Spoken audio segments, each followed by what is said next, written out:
Hello friends, welcome to இனிவியூ. இன்னைக்கு நம்ம சுண்டக்காய் தொக்கு செய்ய போகிறோங்க. அது எப்படி செய்யலான்னு பார்க்கலாம். விறகு அடுப்பு பற்ற வச்சு சட்டியை வச்சுட்டேங்க. நல்லெண்ணெய் ஊற்றுறேங்க. நல்லெண்ணெய் ஊற்றி செய்யும்போது ரொம்ப நல்லா இருக்குங்க. எண்ணெய் காஞ்சிருச்சுங்க. கடுகு போட்டுக்கலாம்.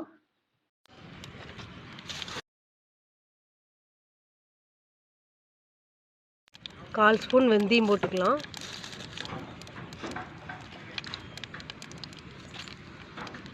நான் சின்ன வெங்காயம் கட் பண்ணி வச்சுருக்குறேங்க, அது போட்டுக்கலாம்.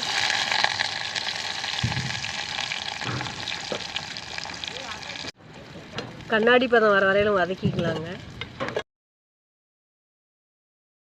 கட் பண்ணி வச்சு 2 பச்சை மிளகா போட்டுக்கலாங்க. ஒரு கொத்து கருவேப்பிலை,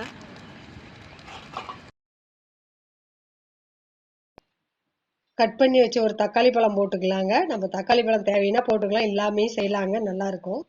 1/4 ஸ்பூன் மஞ்சத்தூள், 3/4 ஸ்பூன் மிளகாத்தூள், 1 ஸ்பூன் கொத்தமல்லி தூள்,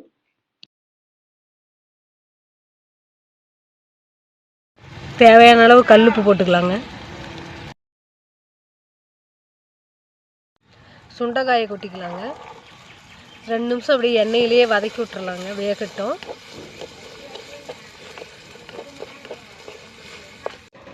ரெண்டு நிமிஷம் அப்படியே எண்ணெயிலேயே வெந்துருச்சுங்க. இப்போ தண்ணி ஊற்றி ஒரு 1/4 மணி நேரம் வேக வச்சுக்கலாம். வெந்துருச்சான்னு திறந்து பார்த்துக்கலாங்க. சுண்டைக்காய் நல்லா வெந்துருச்சுங்க. நம்ம ஒரு நெல்லிக்காய் சைஸு புளி கரைச்சி வச்சுருக்கிறோம், அதை ஊற்றிக்கலாம்.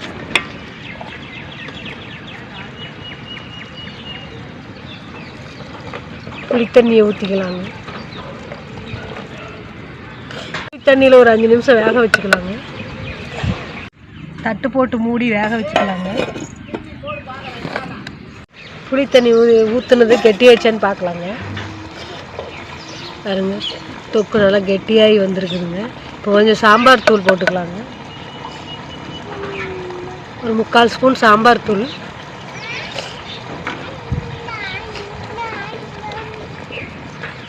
தேவையான அளவு பெருங்காயத்தூள் போட்டுக்கலாங்க.